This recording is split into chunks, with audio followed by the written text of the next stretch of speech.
Ureumnya 150-an. Terus? Ya, terus saya sudah cuci darah nih. Bagaimana solusinya Pak Ustadz? Terima kasih. Asam uratnya berapa? Asam uratnya ada 7 waktu itu. Ya. Ya. Iya, solusinya gimana Pak Ustadz? Ya. Iya, saya pikir kalau untuk Pak Eko ya, saya pikir sebaiknya datang ke terapi kolbu untuk kita lakukan terapi ya. Kita mau pertama biasanya kalau untuk kasus ginjal seperti ini yang kita lakukan terapi, kita cek dulu di daerah prostatnya, kita lakukan terapi di daerah prostat, terus kemudian baru kita ngarah ke ginjalnya. Tapi saya pikir ketegangan di kepala juga mesti kita perhatikan juga gitu. Jadi intisarinya kalau memang bisa Pak Eko sebaiknya menurut saya datang ke terapi kolbu. Iya, dan ditindaklanjuti oleh Ustadz Sony tentunya. Iya, urin juga sudah nggak keluar ini Pak. Itu dia, makanya saya pikir prostatnya mesti diperiksa. Ya, prostatnya saya pikir mesti diperiksa. Baik Pak Ustadz. Ya, terima kasih Pak Eko. Ya, makasih. Ada lagi? Assalamualaikum. Waalaikumsalam warahmatullahi Itu wabarakatuh. kenapa ya Ustadz ya? Kok bisa sampai urinnya tidak keluar?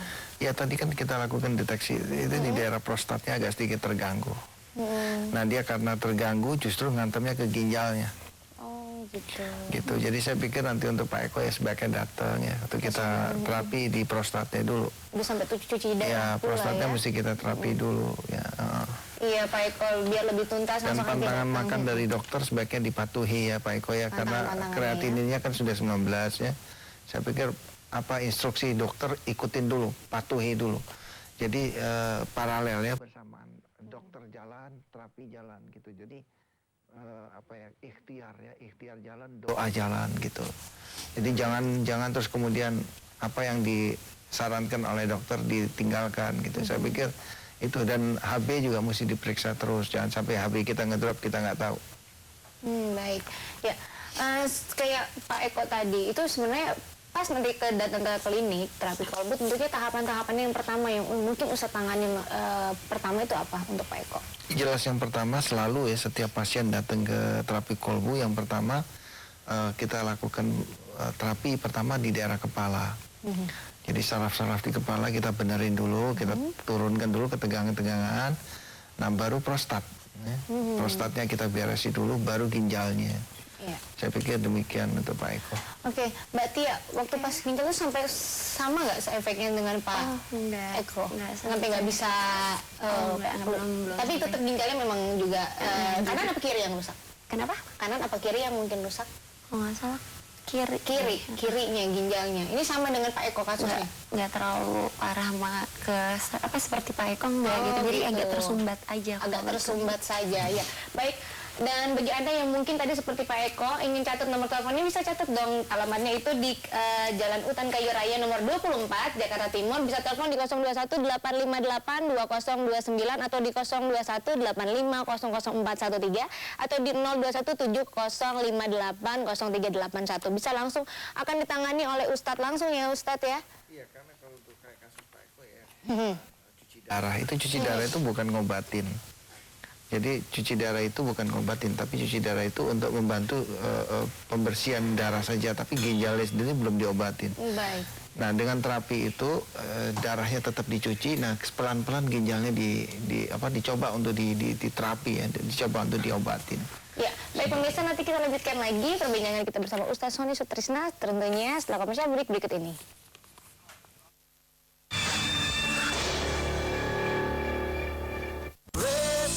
Residence Inn at Senopati, apartemen mewah yang diapit oleh dua jalan utama kota Jakarta, Jalan Sudirman dan Jalan Senopati Raya. Miliki unit 2 kamar tidur dengan pool view seharga 2,3 miliar rupiah. Dan pertanggal 1 Agustus naik menjadi 2,5 miliar rupiah termasuk PPN. Pastikan investasi Anda di Residence Inn at Senopati. Hubungi 021 724 8800. Dan mengatakan gaji pejabat itu dikurangin untuk kesejahteraan rakyat. Iya, Kayaknya dua-dua ini makmur-makmur semua. hanya bagian perut saja yang lain. Nah, saya pikir juga boleh berpasangan ya Akbar sama Haliman. Iyalah. Itu bukan Tuhan jadi hakim kasusnya Gayus ya. Saya akan memvonis 15 hari untuk Gayus, kita taruh di ruangan. Nah, kita taruh macan 3. Itu nanti kita akan kembali tetap dibijak, bicara ke penjara, ya kan? Koruptor dan mafia merajalela. Salam sejahtera. Saya Scott Marcial, Duta Besar Amerika Serikat. Saya May Marcial. Kepada masyarakat Muslim di Indonesia, kami mengucapkan selamat menunaikan ibadah puasa dan ibadah Ramadan lainnya.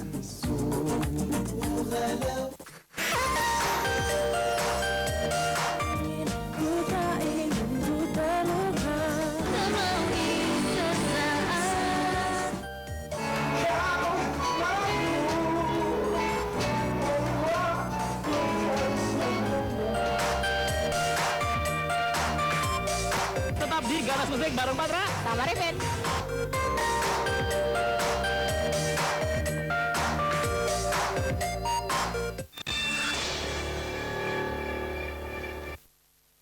Masih di acara Terapi Kolbu bersama Ustadz Suni Sotrisna tentunya, dan bagi Anda yang ingin langsung datang ke kliniknya Terapi Kolbu bisa catat alamatnya di Jalan Utan Kayu Raya nomor 24 atau bisa telepon di 0218582029 atau di 0218500413 atau di 0217058031 karena media pengobatan di klinik Terapi Kolbu tidak memakai herbal, pijit ataupun tusuk jarum, hanya menggunakan air putih, doa dan meditasi. Ya, jadi tidak berefek ke pencernaan lain mungkin.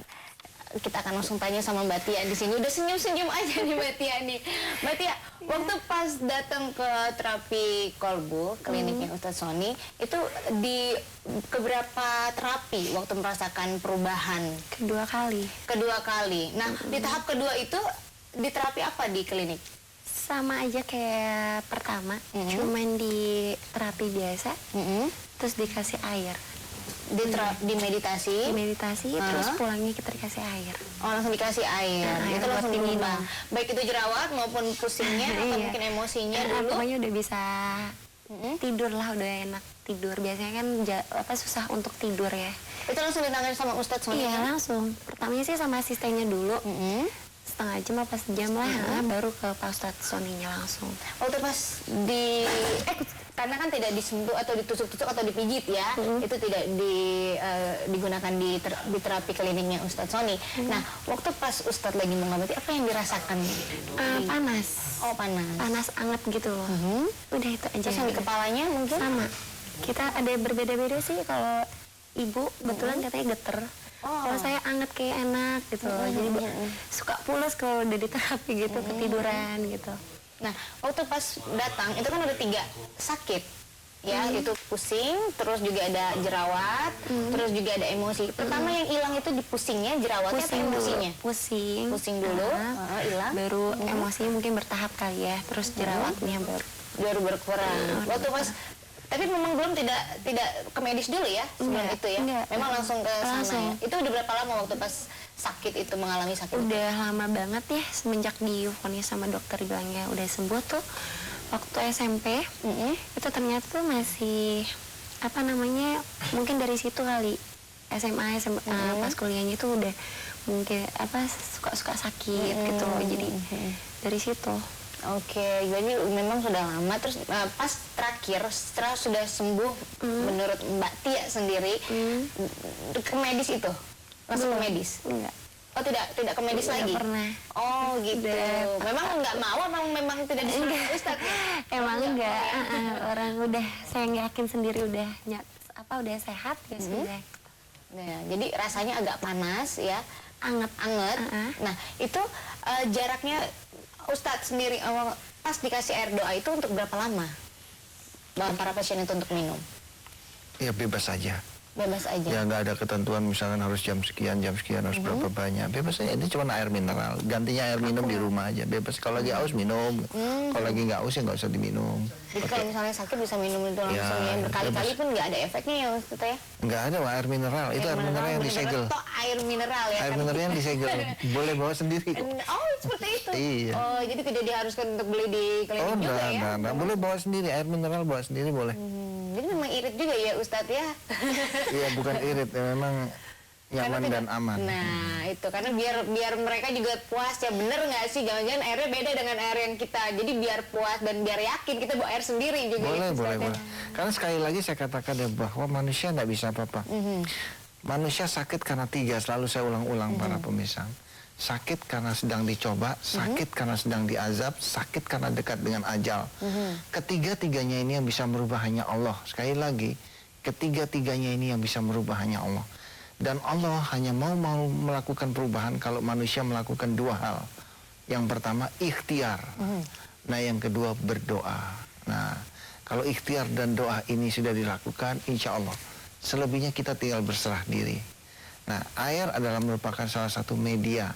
Ya, tetap saja yang memberikan kesembuhan Allah. Kita tidak boleh percaya kepada air ya, karena Allah yang memberikan kesembuhan. Nah, kalau misalnya dilihat nih kasusnya Mbak Tia, dia efek akan nimbul lagi atau memang sudah dinyatakan memang sudah tidak akan ada timbul nanti kemudian hari di sakit kepalanya atau? Ya kalau jerawatnya kan udah jelas kita udah saksikan bersama ya. Nah kalau timbul lagi ya namanya manusia hidup, dia berjalan ya. Kalau mungkin lagi jutek lagi ya mungkin bisa timbul lagi gitu ya. Ya dihilangin juteknya, tapi apapun. Nah di sini di terapi kolbu para pemirsa, biasanya pasien yang berobat di kita pulang sekaligus ilmunya dibawa. Ya, makanya ada buku yang kita tulis ya. Buku itu adalah ilmu tentang terapi kolbu, bisa dipelajari oleh siapapun. Jadi supaya jangan ada ketergantungan. Saya tidak ingin ada ketergantungan ya, karena ilmu ini kan sangat gampang dan mudah dan bisa dipelajari oleh siapapun. Baik, nanti kita akan tanya sama Ustadz, belinya di mana sih dan dijualnya di mana?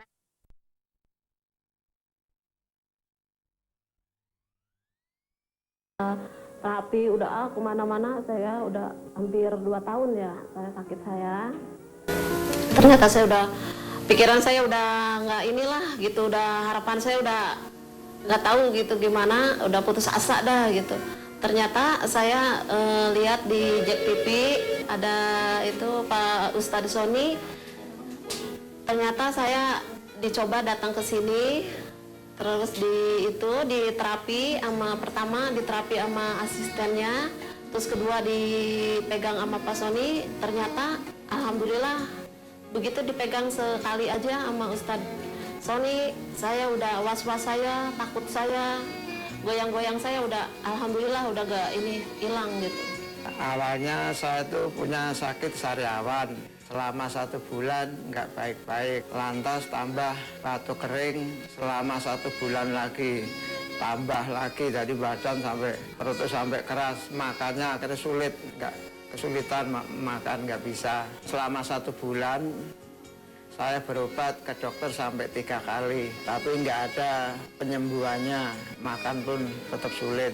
Aku sering nonton TV di Jak TV itu Pak Ustadz Sony, kayaknya aku gak cocok ke situ. Malam itu juga aku pulang, pagi jam 7 aku meluncur ke Pak Ustadz Sony, lantas ditanganin, baru sehari sekali ditanganin. Malamnya itu aku tidur bisa pules, bangun tidur pun makan ngerasain enak. Berarti selama aku sariawan 2 bulan itu sulit untuk makan, tapi ternyata ditanganin Pak Ustadz Sony, baru sekali ditanganin, makan pun aku merasa enak. Selama 3 tahun ini, saya mengidap satu penyakit, di mana saya itu gampang sekali merasa cemas dan takut yang berlebihan gitu. Sehingga kecemasan itu akhirnya mulai mempengaruhi kesehatan fisik saya. Seperti jantung gampang berdebar, telapak kaki dingin, asam lambung meningkat, dan emosi tidak stabil gitu. Saya sudah berobat ke medis ya, ke dokter maupun ke psikiater. dan mereka bilang kesehatan saya tuh baik-baik saja, normal.